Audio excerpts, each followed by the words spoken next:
Today, on Call Out, Nelson Search and Rescue rookies show their stuff while helping an injured hiker. I heard a snap, and I thought to myself, that doesn't sound good. And later, an RCMP forensics team hunts for evidence and documents a scene where a missing hunter's body is being found. Doesn't matter where the physical evidence takes us, we just follow it. And as we follow it, it allows us to present all the facts in court and ultimately reach the truth.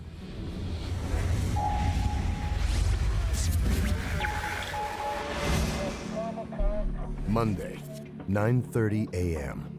Nelson Search and Rescue is called out to assist an injured hiker near the outskirts of town. Just been called out, a 17-year-old subject, possible broken ankle up on a popular hiking trail, quite similar to the grouse grind in Vancouver. It's called Pulpit Rock in Nelson. See if we can locate the subject and see about getting them out to BC Ambulance. We arrive on scene. Classic ground search and rescue call out. Someone's out on a trail, slipped, hurt themselves. They need help getting out. No place to land a helicopter. It's quite a ways in.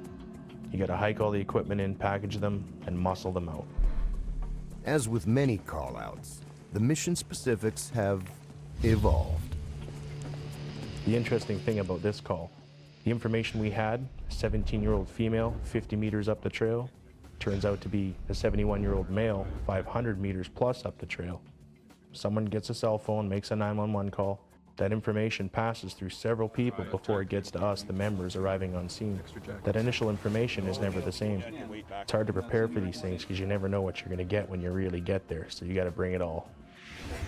The injured hiker is Ron Fearing from Courtenay, British Columbia on Vancouver Island.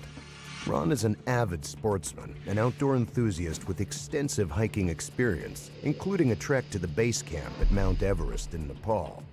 I'm bouncing down the trail here, and I'm feeling really good, because I've been up here before on Friday, and I don't know what happened. I just, left leg went out from underneath me, and I heard a snap. And I thought to myself, that doesn't sound good. A bit of an adrenaline rush. I'd been up Pulpit's Peak for an hour and a half up, and we were probably, 20, 30 minutes down, and I'm just trucking right along, probably at a half a jog. And I just stepped on a root about the size of a big snake, and my left foot went out from underneath me. I heard a snap, and I looked down at my foot, and that's not right. It was at 45 degrees to my leg, so I knew I was in trouble at that point. The great thing about a call like this is it's not super technical. It takes lots of manpower. It's where our whole membership can get involved, the experienced to the least experienced. Situations like this, they're an extension of training. Junior members can go hands-on, under pressure, yet still in a safe and controlled manner. They get to use all those ground search and rescue skills they've learned. Do the packaging, set things up, get that subject out. I just settled myself down and calmed myself to the point where I wasn't going to become agitated. I was in a painful situation, and to see that many people arrive, enthusiastic, attentive, alert, and ready to take action right away was just remarkable. It almost brought tears to my eyes. I thought, oh man, these guys are going such an extra mile to get me off this mountain in the condition that I was in. I was quite happy and excited about it. A helicopter arrives to assist the team. It's unfortunate we don't have a belly band for a helicopter right now, so long line's out of the question. So very, very steep terrain, lots of trees. Not really good to do a hot load of any kind with a stretcher, so with the old-fashioned way, gotta hike them out. Although lifting the subject out by long line is not an option, the team has the helicopter fly in equipment and medical supplies using a cargo sling. One of Nelson's Search and Rescue's newest members in training is Sheila Sweatman. Originally from Winnipeg, she's now a freelance artist and full-time resident of Nelson. This was my first real rescue, and it was important to me because it really allowed me to get my hands into what was happening right close to the subject. Getting to him what he needs, O2 tanks or more clothing or a pillow, or getting him secured and stable into the stretcher. In our ground search and rescue, we have a rope management portion where we have to learn how to tie a certain number of knots and know how to attach belay systems to each other. And it gave me a really good opportunity to see it and to be part of the team as those techniques were being used. The wheel must take all the weight. You don't want to be lifting up on the stretcher on the sides, because if you're lifting on this side, you're pushing down on the other side. Like most Canadian search and rescue organizations, volunteer members meet regularly for training sessions, learning new techniques and practicing the life-saving skills required for a wide array of potential emergencies. Training is a big part of search and rescue. Most of the training we take has a shelf life of about 6 months. You have to keep doing it year after year after year. A lot of new things come up too, new techniques, new equipment, new people that you need to work with. You know, everyone needs to know everybody's strengths and weaknesses. They have to be comfortable. You have to become a team. You got to train all the time. It's the most important thing to make a healthy team. Start feeding that rope in there. You guys want to fish downhill?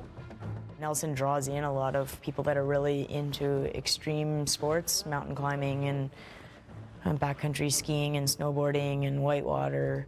So just the fact that those people tend to draw to this area creates the basis for a really strong search and rescue team. It's not just about technology, methodology. It's about bonding as a team. If you're going to go out and do a rescue call and put your life in someone else's hand, you're not going to do that not knowing their name, not practicing with them, not doing those same rescue techniques together and knowing they're not going to let go of the rope.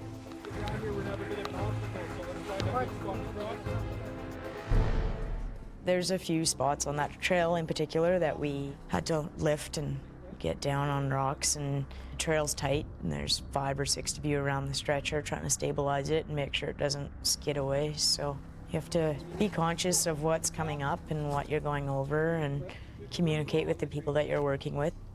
It doesn't look simple at all, and I'm not so sure it's simple for them, but it sure looks scary to me. And one false step by any one of those members, and you know, I'm jarred and in a very vulnerable condition, and they did it masterfully. It was like I'm floating on air going down there.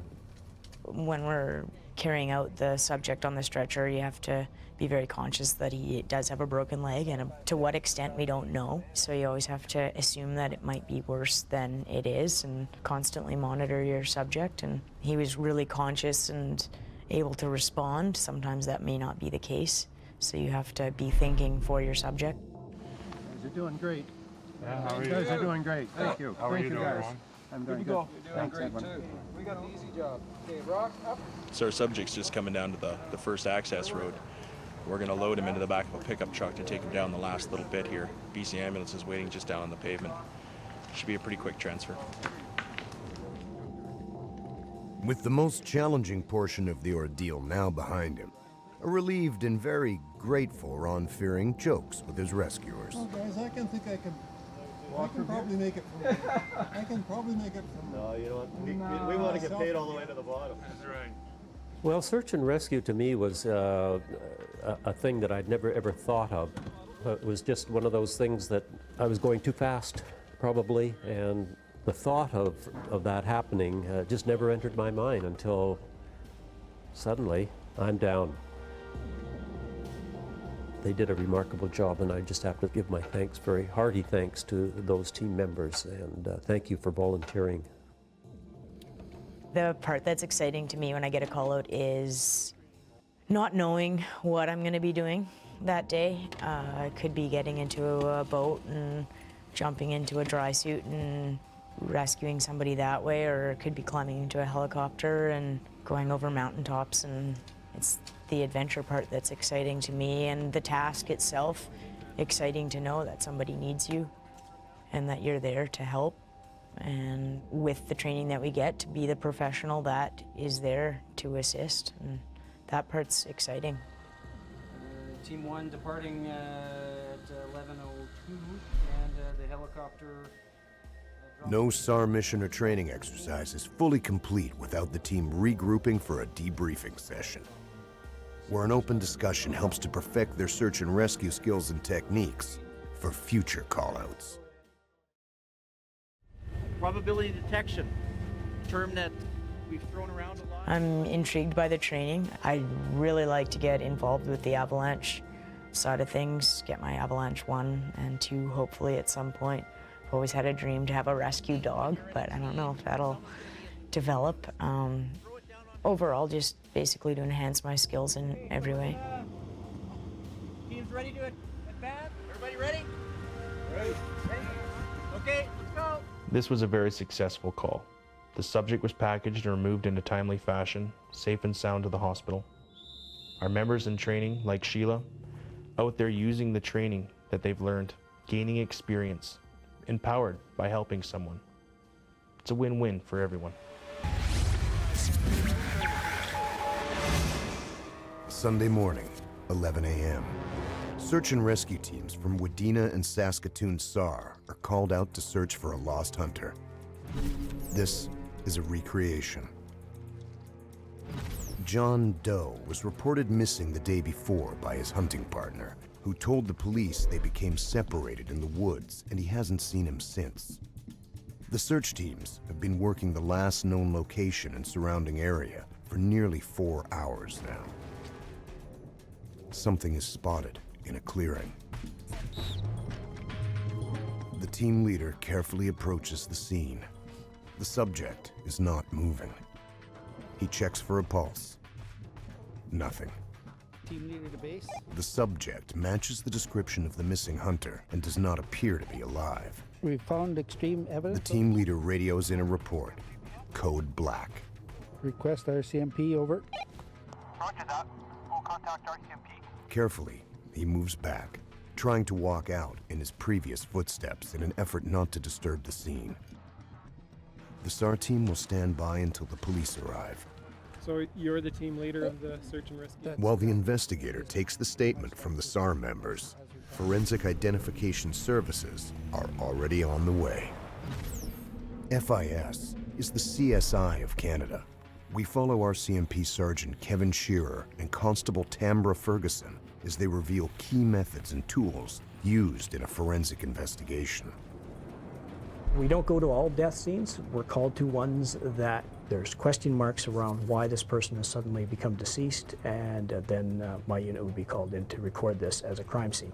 We investigate the death as a homicide until proven otherwise. The FIS team is now on site and has a few questions for the SAR team as well. On the right-hand side. Might that be their cigarette butt that's in the vicinity? Are these their tire tracks? How did the search transpire? Where did they walk? From which direction did you approach this scene? Oftentimes, if I've had the opportunity to view the footwear worn by the searchers, I can readily eliminate certain footwear impressions. The forensic team works their way into where the hunter's body lay, carefully walking the access trail and looking for evidence.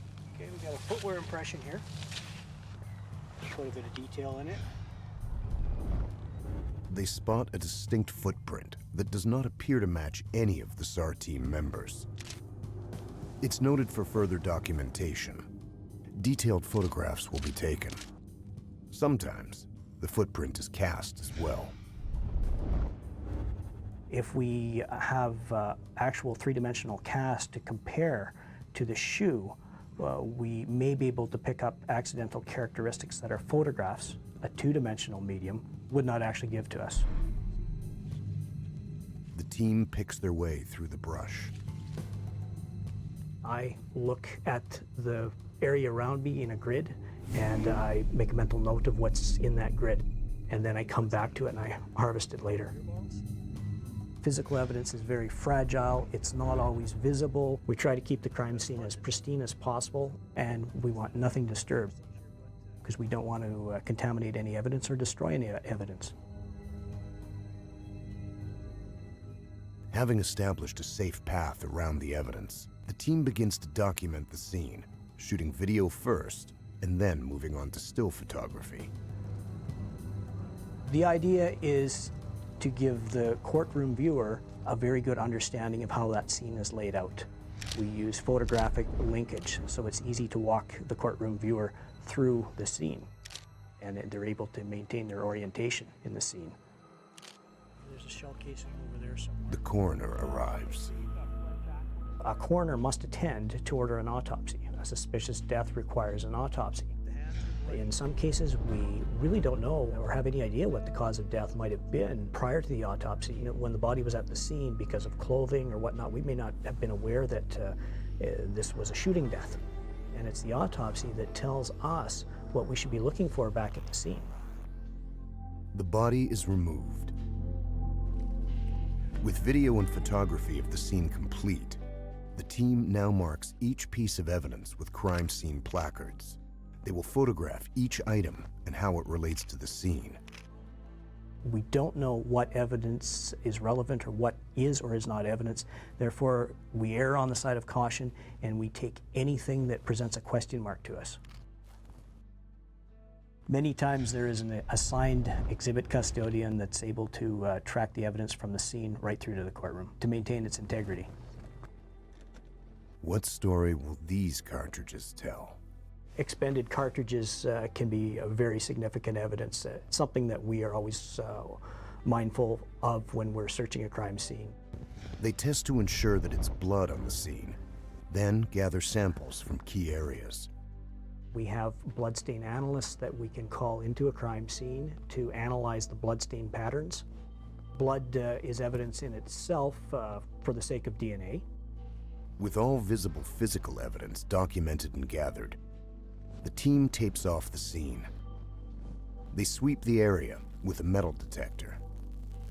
The evidence that we're looking for can be very small and not easy to detect, and we use whatever tools we have available to try and find it, or be satisfied that there isn't any. One tool, the forensic light source, or FLS, is a black light that spots evidence you cannot see in daylight. We use it for photographing trace evidence that we otherwise can't see. We use it for fingerprints, for searching for hair and fibers. We may use it for looking for semen at a sexual assault scene. The evidence is taken away for analysis. It may come to my office for analysis for fingerprints, for footwear impressions, tire impressions, physical matching. DNA, hair, fiber, and other more complex analysis is done at a forensic lab. The forensic team's role continues in court. Our job is to give the court a clear understanding of the layout of the crime scene, and subsequent witnesses that take the stand are then able to refer to the photographs that we've taken to explain their involvement in this crime scene. We give opinion evidence such as fingerprint individualizations, footwear individualizations, physical matching. In this case, the crime scene evidence supports the prosecution's theory of what occurred that day. The two hunters had been drinking. They'd fired off 2 shots while sitting there. A gun was left cocked with a shell in the chamber. The men started to argue, and a struggle ensued. The rifle was grabbed. It went off during the struggle. John Doe was mortally wounded. His hunting partner panicked and ran away. The expended shell, still in the chamber when the police examined his gun, matched those found at the scene. The bullet found at the scene matched the rifle as well. The hunter confesses and is charged with manslaughter. One of our primary roles as forensic identification specialists is to get to the truth. And if the truth exonerates a person, we're just as pleased to harvest that evidence and bring it to the courtroom as in a case where the truth points guilt at a person. For us, we are very neutral. It really doesn't matter where the physical evidence takes us, we just follow it. And as we follow it, it allows us to present all the facts in court and ultimately reach the truth. Call Out Search and Rescue features real stories filmed live by search and rescue teams during actual missions. Find out more at calloutsar.tv.